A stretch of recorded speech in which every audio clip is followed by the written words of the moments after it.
information for K-8 here.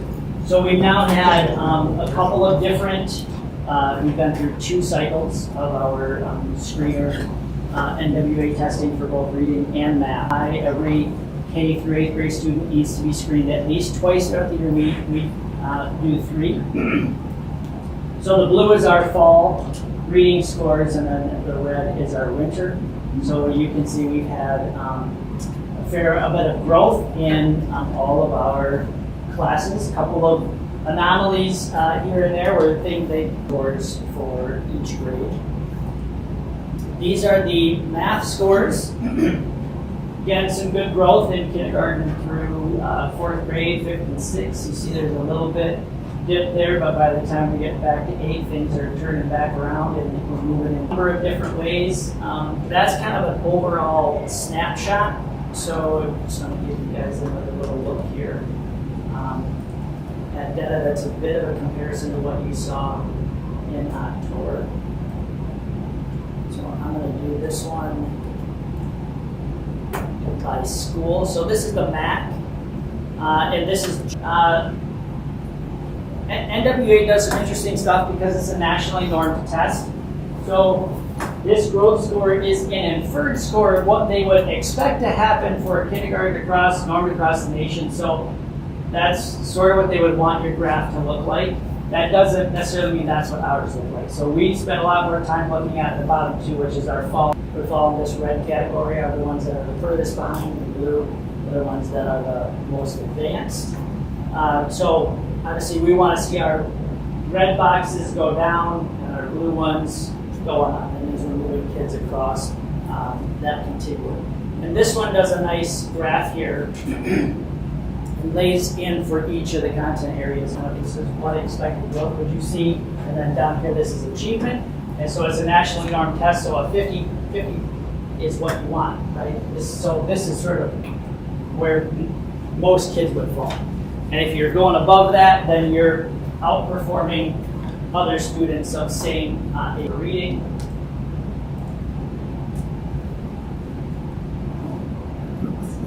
This is where they fell from, and this is winter. So then you can go fall compared to winter. So they're moving along on a nice trajectory there. And then RRO, their entire school. Look at their entire school here, what happened from the fall to the winter. And then this goes in by grade. So here's their fall, where they started in math. With a couple of them, behind, and nice growth and good achievement there. And we have one outlier grade that is working away. This is our 5th grade. We really spend a lot of time looking at, this 56 to 65 is nice, but are you seeing these numbers going down as you move across? And these are kids that we're targeting for intervention. So there's the 2nd grade, 54 to 66. So these are the numbers that were represented on the moving across, so we see these numbers increase as compared to these at the bottom. And then 5th, moving along there.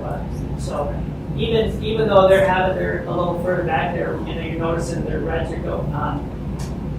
They had a few, but we still had kids moving in there, even though that overall for the grade dropped by a couple of %. Jim? Yep. I might just add, on behalf of Jen and I, so those kids that are in the lowest, we used to call them quartiles, but now I guess it's more than that, but in that lowest red second, so there's title support in both reading and then math. So Jen works really closely with the teachers, they make recommendations, and then we also use, besides this data, we also use our Acadians data. So maybe on another time we can share program. There's a 45-minute block during the reading block that has differentiated instruction. So some of those students might be going to a special ed teacher, some of those students might be going to title, and then those students that still need support in the classroom, but they might not be as low as special ed or title, and they're getting differentiated skills instruction by. Yeah. Thank you. That was helpful. Question, scroll down to the 5th grade their top bar. The top bar is the norm, the national norm, or that's specific to our school still? This is inferring growth. It's inferring what kind of growth would you want to see between that fall and the winter, and this is what they would hope to see in your overall. But again, that's taking nationally normed data and making some kind of projection. They were behind in fall, projected growth, but still disproportionate compared to the other charts. Okay. Correct. I have a question about the nationally normed data. Yeah.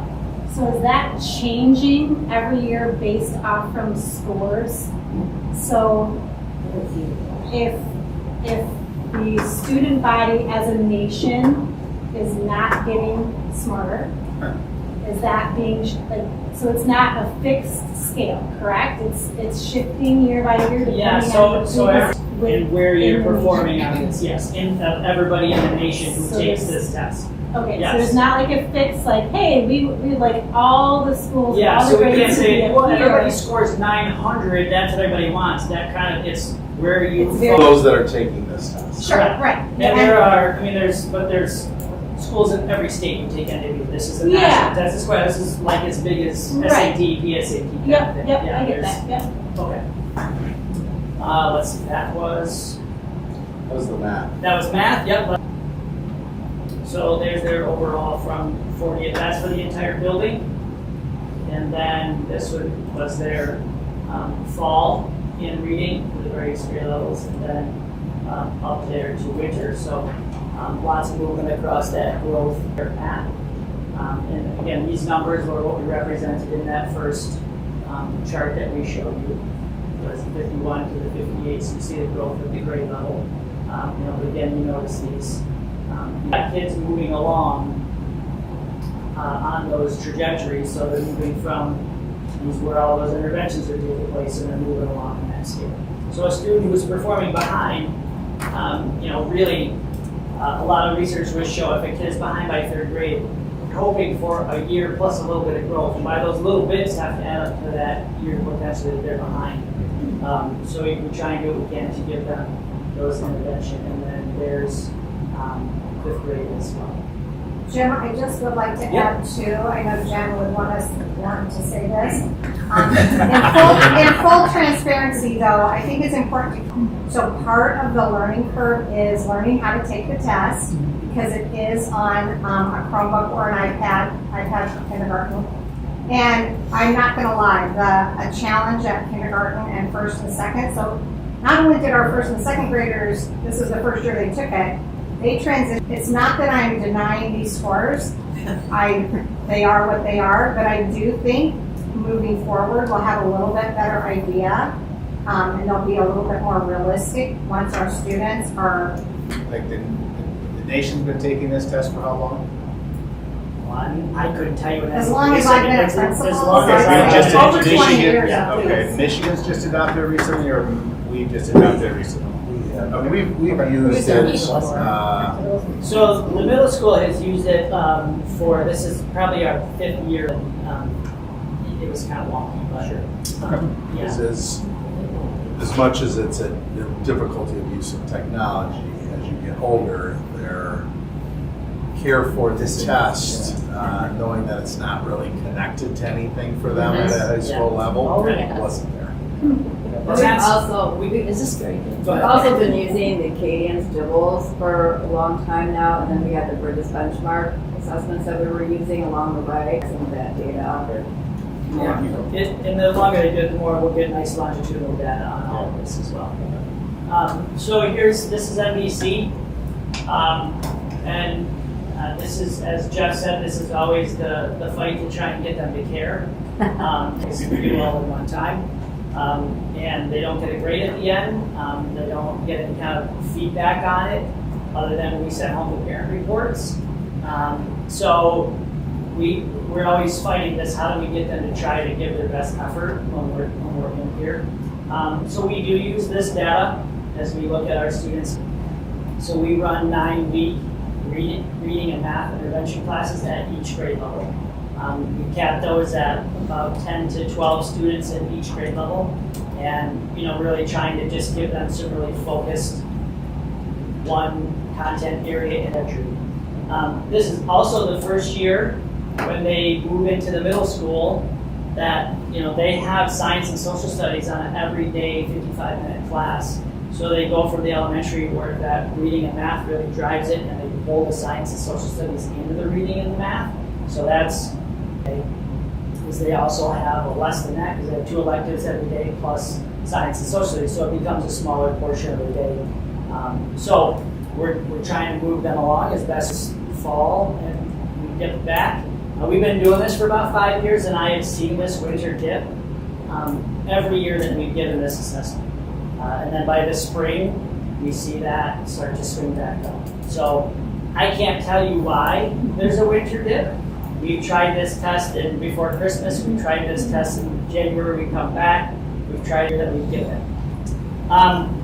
So there are the 6th through 8th grade math. Even though we did see a dip, again, we're seeing this red drop. We got kids coming out of here. This is going over, so they are moving from that yellow to the orange. We're seeing a few. And then, 6th and 7th, and then at 8th grade, we're showing they're coming back up here by the time. This is also a trend that we have seen. And as we go back over years, that 6th and 7th, those scores always kind of waver a little bit. So I can't explain that either. It's just one of the trends that we've seen. And that could there's a number of reasons that could come into something like that. This is a national norm test, so it's not written to state standards. How we choose, how our state chooses to align standards over that middle school band.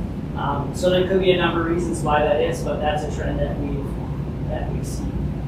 So then here's our reading.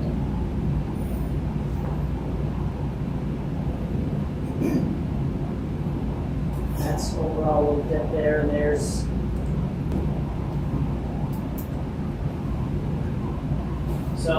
our 6, and I know that looks like a big dip, but we still have movement across there.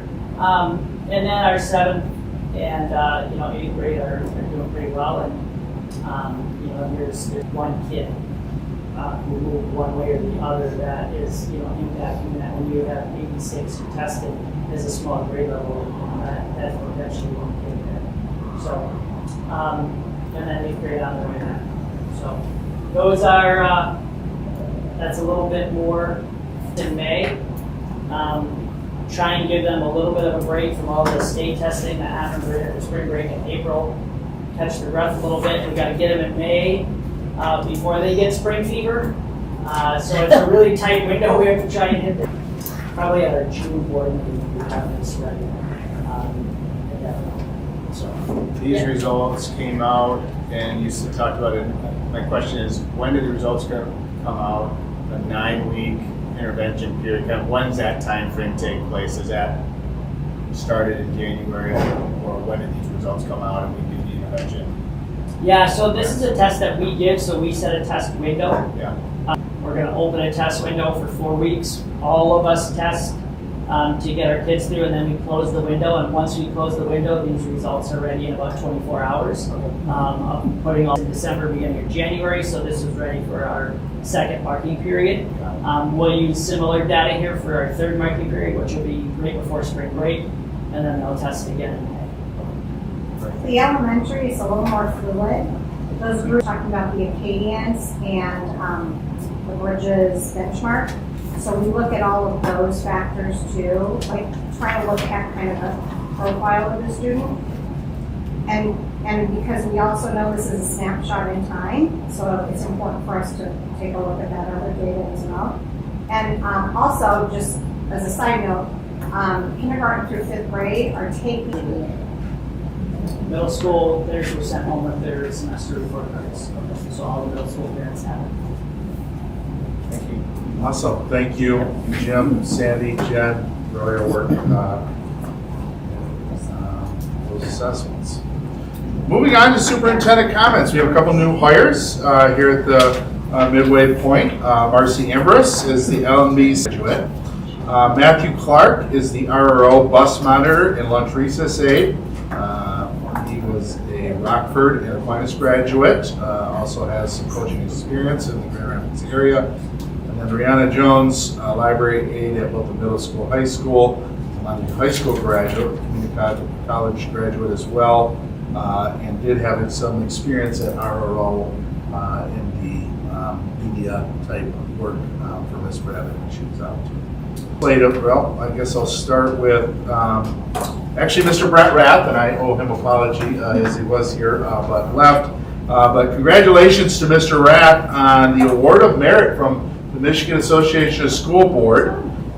He did receive an Award of Merit, and congratulations to the board member Brent Rath on his Award of Merit from the Michigan Association of School Boards in 2025 for their efforts to improvement. Awards are earned for classes completed in MASB's leadership training program, as well as for conference attendance, years of service, and leadership activities. So congratulations to Brent on that. I also want to thank Brent for all his work and time on the board. Obviously, as we discussed previously, and that's why we're here for a board applicant, Brent and his wife have moved out of the district, and son moved out of the district, and he did a position as a member of Montague Area Public Schools Board. Effective now. After serving on the board for several years, I've made the difficult decision to step down due to my upcoming relocation outside the district boundaries, which will render me ineligible to continue in this role. It has been an honor to contribute to the education and well-being of our community students. I'm grateful for the opportunity to work alongside. I wish Montague Area Public Schools continued success in its mission to provide quality education. So thank you to Brent Rath for all his time. Obviously in a number of different roles, and last being board president. So thank you to him for that as well, and we will have some additional fanfare for that down the road. I do have a legislative update as well. Let me find it here about as well. Federal budget. On Tuesday, Congress passed the remaining elements of the fiscal year 2026 budget, with the exception of the Homeland Security budget. And President Trump signed them into law on Wednesday. For education, the budget has the following. So for Title I allocation, 18, this is as a whole, not obviously for us as a school district, which is incorporated with our special education program, and $15.19 billion, a $20 million increase. CTE programming, $1.45 billion for grants. CT is enjoying broad bipartisan support currently across at the federal level. Adult education, $729 million. Title II, $2.19 billion. Same thing, same as fiscal year 2025 of $890 million. While none of these amounts cover the costs for us as a district over inflation, this budget does likely represent the best of the options that were out there in that voting process. So. State budget, Governor Whitmer will unveil her administration's fiscal year 2027 budget proposal this week. Appropriations committees. K-12 education will closely monitor potential moves to add more higher education costs to school aid fund. It's something as a K-12 funding, if you remember, or maybe not remember, but years ago, it was a one-time help to the higher education for colleges and universities, and from that point in time, the number continues to grow rather than not have it as a one-time fix. But supports for early literacy initiative and the state budget proposals that they come. This is simply a proposal, and the House and Senate will follow with their own spending proposals as well. Moving on, we also had a committee meeting prior to this meeting as well. And at that committee meeting with our building and facility committee, we went over a couple things. The sinking fund update. As of February 1st, our sinking fund balance is middle school gym, if you remember, as it blew up and was in need of help right away. We are currently upgrading the fire suppression systems at RO, NBC, and the high school. We anticipate $410,000 on June 30. Looking to the next projects, we're looking at roof repairs as well, as we're always looking to repair roofs. The 10-year sinking fund millage is up. 2028 and 29 is the last year. So I know it seems like a long ways away, but during the 27-28 school year, we'll have to start having conversations about what's next, to put it at City Fund, and looking to renew that down the road. Bond update goes at $12.1 million, 11.8 for Winberg and Tower Pinkster, which is our construction management, and then architects are included in that overall number, and then $370,000 of our owner-provided equipment to help build that gymnasium. That will leave it then moves into the ag barn, is where we're currently, as far as processes are concerned. We're currently working with Tower Pinkster as they're working with engineers on some day in that process, so we can get some numbers out there for bid, which then will be brought back to the board. We're hoping to keep it under $900,000 as far as the actual construction of the barn. That should leave us approximately about $450,000 for the auditorium would be the next step for lighting and the soundboards and all the sound field, and look to maybe put a little small uplift or facelift to the bathroom, concession, and entryway, maybe an arch as you're walking in. It won't be a ton of money, but it'll be something that we could sharpen it up a little bit over there as well. And that was kind of the gist for the building facility committees. Time frame for that? Auditorium. So we're not going to start, we're going to go one step at a time. So we were hoping that even this spring, hopefully for the school year, for the next school year with the barn, especially with the momentous celebration of the FFA. Next year is 150 years, I believe. Is that Not our chapter. Not our chapter, but the big FFA, I believe. There's a big celebration. Yeah. There's a celebration of FFA. We want the barn done for it. This fire scene is not going to be happy that it opens the cost of the auditorium. Once we're finished with that, then we would see what's left for Memorial Field. Okay. And that, just double check my notes, that is it for superintendent comments. Awesome. All right, moving on to new business. First item is discussion of appointment to fill the vacant board.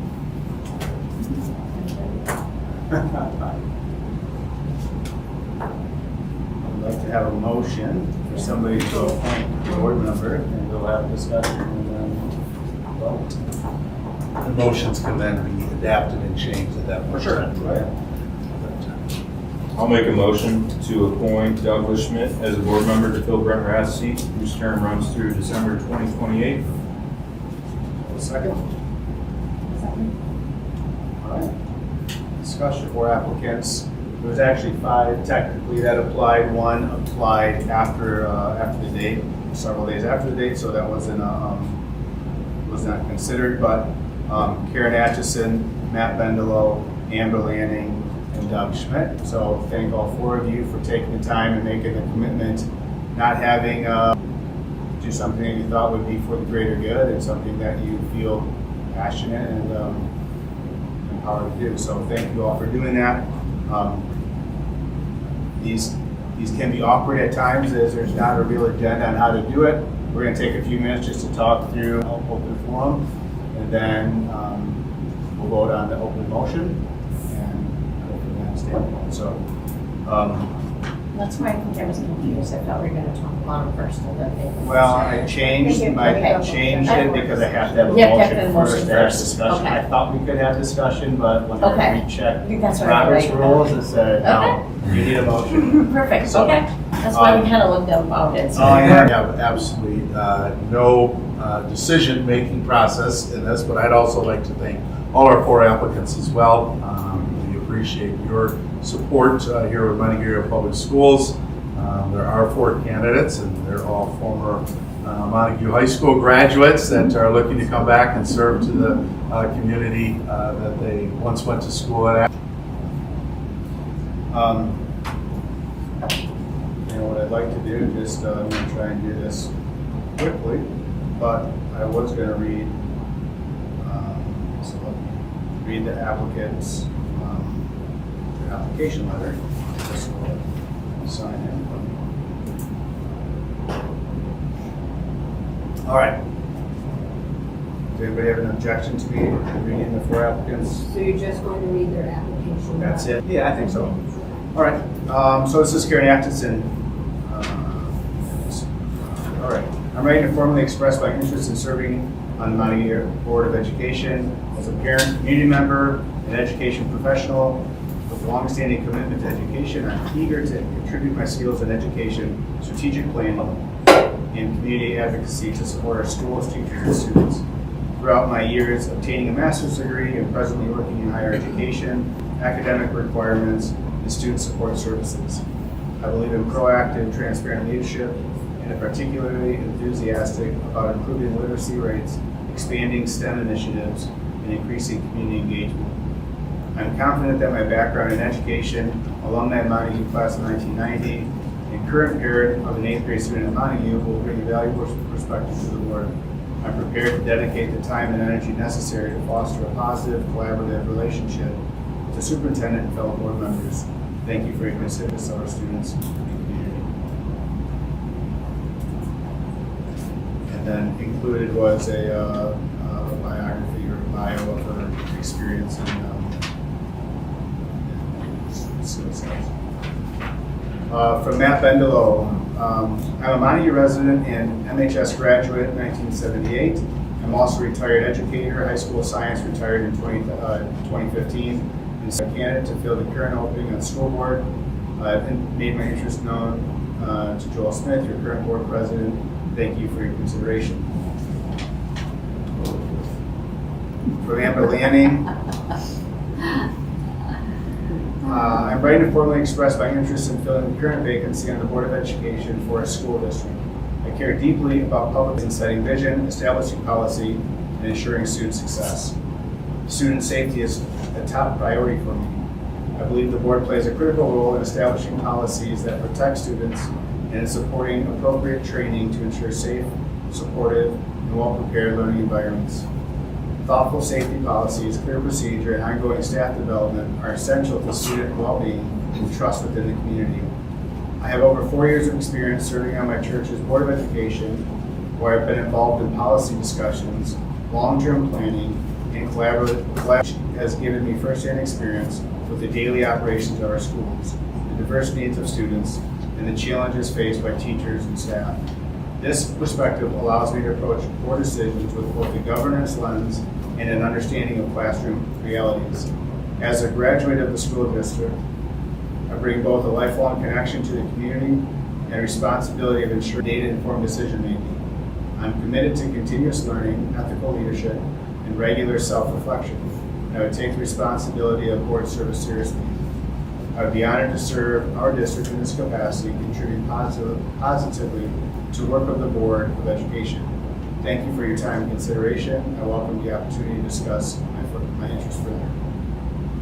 And then finally, Douglas Schmidt.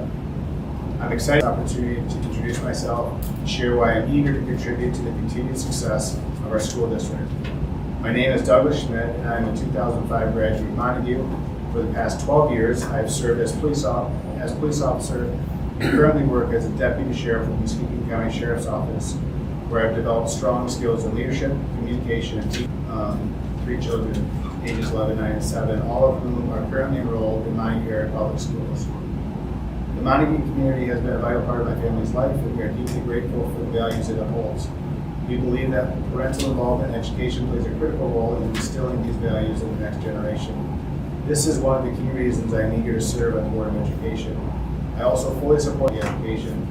I've always respected the dedication of the board and would be honored to work alongside you to ensure that Montague Area Public Schools remains a place where students can thrive academically, socially, and emotionally. Thank you for your time and consideration. I look forward to the opportunity to contribute to the continued growth and success of our schools. So those are the applications from the 4 applicants. As we discussed, there was an opportunity for us to ask additional questions. A few of us did that. Those responses were received and went back out to the rest of the board for review. For Karen, is there any additional information that we'd like to add or discuss relative to Karen? Okay. Matt? I guess I'm going to preface before each one. I think they're all, in my investigation, for just some additional knowledge, my investigation, talking to some community members, I think all would be quality individuals that can be a part of the board. I would agree with that. I think Karen was interesting. She has an interesting resume. Yeah. Doesn't want to do grad. And that's our secretary. Jump ship recently. Yeah, it's interesting, isn't it? Yeah. Okay, thank you. I think that's helpful because it wasn't an easy yes or no on these. It was like they're all valid applicants. I was going to say about Matt too. I like that he's an educator. I think that's an important take on this board. I think not Karen, but Matt, when he was in the building, he was well respected by teachers, by the students, his leadership, so all excellent reports whenever he was working among our staff and students as a guest teacher in our district. Same with Amber, same thing. I remember her as a student, but as well as being a guest teacher, well respected, great leadership amongst. But I would note with 3 of those that have subbed in the building before, they would no longer be able to sub with them. right, I was just going to say that. That being said, I think, yeah.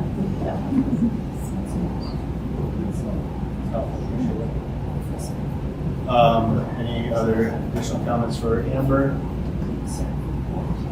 For Douglas? Okay, no more discussion. We do have a valid motion. The motion is to, all those in favor say yes.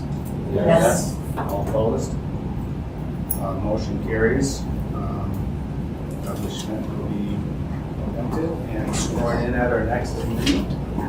So again, thank you to all the applicants. Appreciate your time and effort and willingness to serve 2 years. So thank you. Yes, thank you. Approving overnight athletic trips for girls wrestling. Do I have a motion? Yes, I'd like to make a motion to approve the overnight trip for the girls varsity wrestling team to attend the MHSAA Girls Wrestling Regionals on February 21st to the 22nd. Location to be determined. I don't really know yet where they're going. It did come in. Did it come in? Okay. Okay.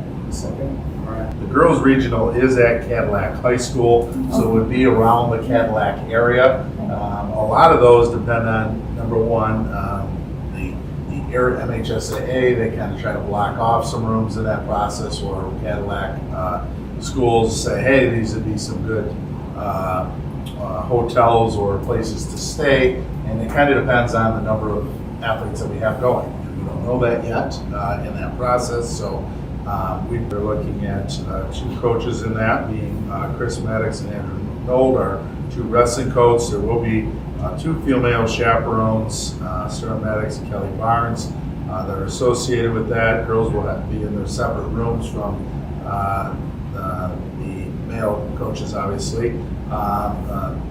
And then the cost is to be determined. It depends on the hotel, it depends on how many nights, it depends on a number of different things in that process, but that would work through the athletic budget. Yes. All opposed? Motion carries. Item C, consideration approving overnight athletic trip for boys and girls wrestling. I make a motion to approve the overnight trip for the boys and girls varsity wrestling teams to attend the MHSAA State Wrestling Finals on March 5 through March 8, 2026 at Ford Field. So, once again, lots to be determined. Obviously, this isn't even just the regional. This is the state finals. You have to win your district, you have to win a regional, and then you move on to the state finals. Once again, the same coaches, Chris Maddox, Andrew Nold, along with 2 female chaperones, Star Maddox and Kelly Barnes, would be associated if needed. If the girls were involved in that part, the boys share rooms, and the girls will be in separate rooms. And then the cost, once again, will be determined. I can't tell you, state myself one year, obviously it's right downtown, and there is, so trying to find the right prices for the right rooms, and it all depends on how many boys that we have, and it could be 3 to 5, Mrs. Thoman, I'm right range Yes. there, maybe? Yeah. That hopefully have a chance, so. Boys and Potentially. 5 or 6 then, Okay. would be my guess. Changes obviously cost. Correct. Yes. They're still changing weights, so we don't. We can't project it that far in advance. Any other questions or discussion?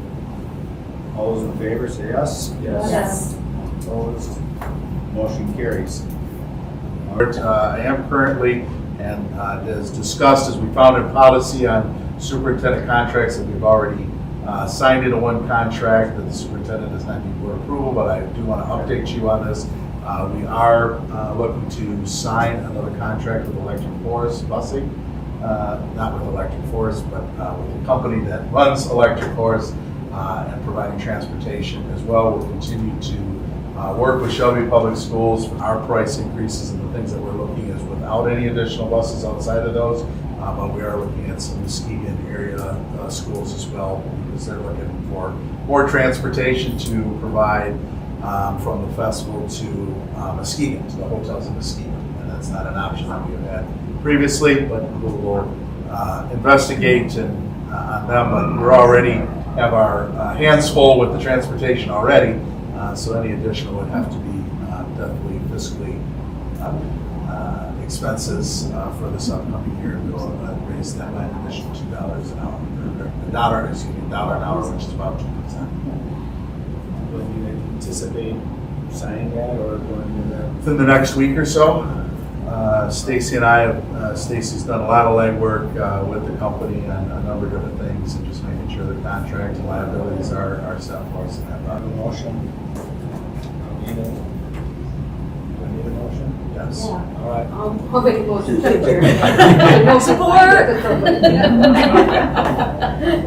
All those in favor say yes. Yes. Motion is adjourned. Meeting is adjourned. There's a Greater Muskegon area cheer competition, so all the counties of Muskegon County are in that new gymnasium over there. If you're looking to hear some loud excitement taking place in the gymnasium. I was good to see you. Yes. They are prepping in this gym. Yeah. Yeah.